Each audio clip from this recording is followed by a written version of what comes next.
To be magnanimous in victory is an essential oil that guarantees unity and victory in politics. The presidential candidate of the All Progressive Congress, APC, for the 2023 elections, Bola Tinubu, is using that as one of the qualities that stand him out as a master in the game. After his triumph at the APC presidential primary, Tinubu began his victory lap with a visit to President Muhammadu Buhari at the presidential villa, Abuja. He commended the president for his support and shared some of his vision with newsmen. Let's share that with you. Promised the entire country and the world that he will build a legacy of transparency and consistency, legacy of level playing ground for all the candidates. He will be committed to democratic principles and values, and he did so. He didn't endorse anybody. He didn't impose anybody. He did not, at any time, attempt to think out. Some Nigerians who still have memory of what transpired in the struggle to reclaim the June 12 mandate reminisced on the essence of the day. He was trustworthy. He was dependable. He was a leader, a great leader. If you have to give it to anybody yesterday, it's not my victory that is important. It's the process and the management of that election that gave it to President Muhammadu Buhari. So the next task before you now is getting a formidable partner as running mate. What kind of personality are you looking at for, and how soon? I won't tell you that. That is my right. It's in my pocketbook. So what would be the major selling points of Jagaban as we prepare for a nationwide campaign? That I'm brilliant. I am experienced from private sector to public sector and ready to hit the ground running same day and not mess up the legacy of progress and honesty that is left behind for me and handed over to me by President Muhammadu Buhari. All APC family members should celebrate in a limited manner. We just begin hard work. The work ahead to win the victory for our party is a hard one, and we will win. Meanwhile, the national leader of the All Progressive Congress, Tinubu, did not just stop there. He also visited those who contested the APC presidential ticket with, such as the Vice President, Professor Yemi Osinbajo, the Senate President, Ahmad Lawan, Kogi State Governor Yahaya Bello, and former Transport Minister Rotimi Amaechi, who came second in the race, and others. Let's share the story by TVC News Ola Awako with you. As the APC presidential candidate, Bola Tinubu observed Jumat prayers at the Central Mosque in Abuja, it turned out to be a perfect timing to meet with Senator Ahmed Lawan. From the mosque, Tinubu was received by Governor Yahaya Bello at his campaign office. The governor of Kogi State promised to work with the party's flag bearer. I want to assure you that within your terms in office as President and Commander-in-Chief of the Armed Forces of the Federal Republic of Nigeria, we will support you. We will be there for you. We will be there for Nigerians. God bless you. The former governor of Lagos and presidential candidate of the party moved to the residence of Senator Godswill Akpabio for a thank you visit. In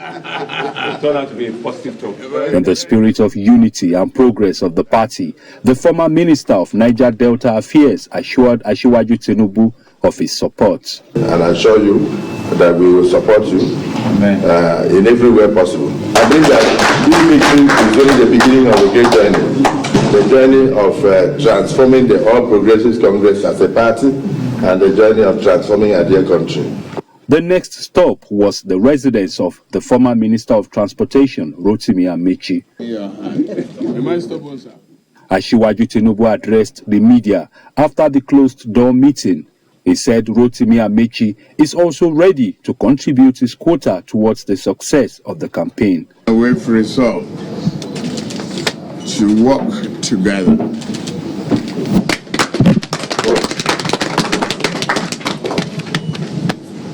The most significant of Rotimi Amaechi is saying, give me any assignment, I'm ready to do it.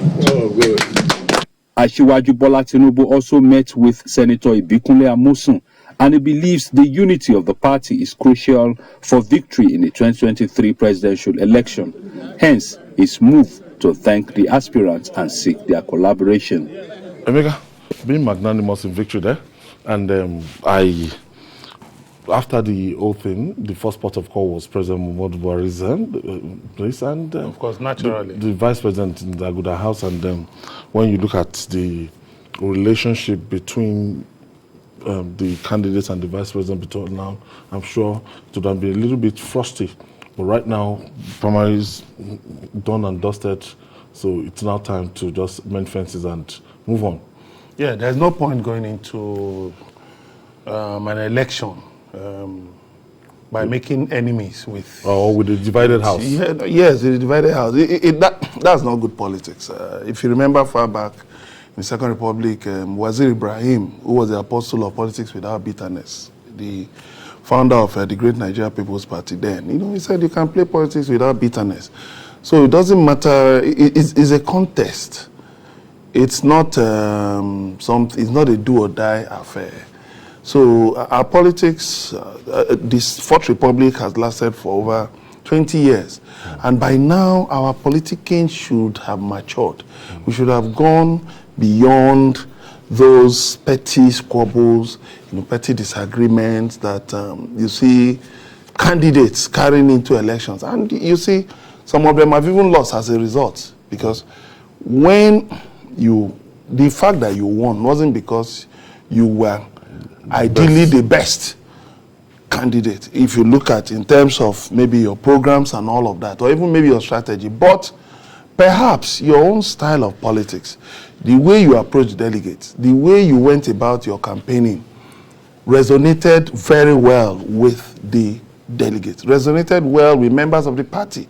And so they flowed in your direction. I mean, if you look at the debate, before the U.S. presidential election, the Democratic debate, you saw between Joe Biden and the woman who is now the Vice President, Kamala Harris. It was bitter, serious debate. They threw brickbats at each other. But at the end of the day, when Joe Biden won the ticket, he had to mend fences with everybody because they knew they were going to face a formidable opponent in Donald Trump. So, of course, you don't go into a forest at night, to hunt for animals with just a stick. You could now turn to food for the animals. So, you have to first of all, of course, he did well by first of all going to meet with President Muhammadu Buhari, who is the leader of the party. I mean, as we've seen in recent history, he's the leader of the party. He met with him and promised that he will continue with his legacies. All right, before now meeting with Vice President Yemi Osinbajo, which was very good. You see, I think supporters of politicians should learn one thing. Like I tell people a lot of times, politicians never quarrel. They never become real enemies. They always remain friends. They will continue to maintain the amity between them because they look at politics on the long run. They look at politics for the long ride. So it's not about, okay, because you ran against me. Osinbajo only exercised his democratic right. Okay, for others that I've seen, because yesterday was quite busy for yesterday and day before yesterday. Yeah. I've even seen him visiting Jack Rich. Yes. And when I look at the figure and look at the results, yes, Jack Rich did not garner any votes, but it still matters, you know. Yeah. But I'm sure he's still trying to reach out to the likes of Bakari and everybody. Yeah, Tunde Bakari, Ogbonayan, Emeka Nwajuba, all of those people, because the intrigues that attended, the intrigues in the run-up to the primaries, really left some of the aspirants in, feeling very bad, feeling used, sort of, if you permit that word. I mean, because promises were made. We heard about promises that were made, assurances were given. At a point, it seemed to tilt in one direction, then later in another direction. Different candidates have been, in the last 1 year, different names have been put forward. Okay, Buhari is, as you know, the chief of staff to Buhari has met with so-and-so person, and this is the anointed candidate, and suddenly he swung to this, he swung this way. Then the national chairman of the party suddenly came out to say it was the Senate president. You see, there was so much tension. Of course, that's what politics is all about. I mean, why will politics be interesting without the intrigues, the tension, and all the backhand deals we see? So I think he has tried. He's met with a number of them. I don't think one of those with who will I say, well, by his own. Okay, this Senator Ken Namani, and earlier we saw the Senate President. Namani was talking about fair play, that there wasn't justice and fair play. The same thing Ogbonayan talked about. I mean, because which of course the issue they raised must be addressed. Yeah, they must be addressed, and then Jack Rich. Yes, and then again. You with see, Rochas Okorocha, yes, that's Senate President. Yes. Supporters and of Rochas Okorocha. Supporters of the. I think Nigerians must take something into cognizance that the emergence of Asiwaju Bola Ahmed Tinubu was on the strength of the clamor for the presidency to come to the south. So he is the embodiment of that clamor in the APC, talking about the southern members of the APC. I mean, he's representing that aspiration they had, which has been achieved with his getting the ticket. So there shouldn't be a division.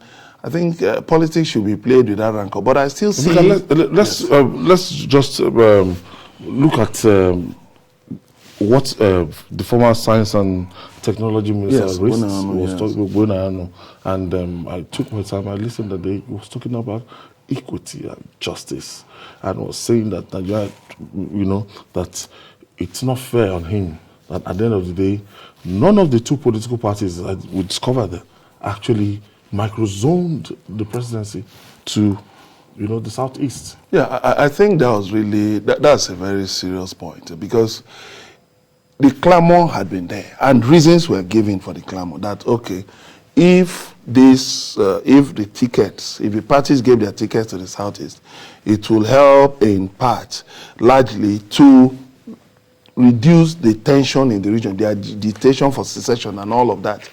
But along the line, you fed this hope that, okay, possibly we could get there, we could consider it, and then all of a sudden, things started running in. Okay, Emeka, let me quickly take this call. Yes. I have Johnson calling us from Lagos.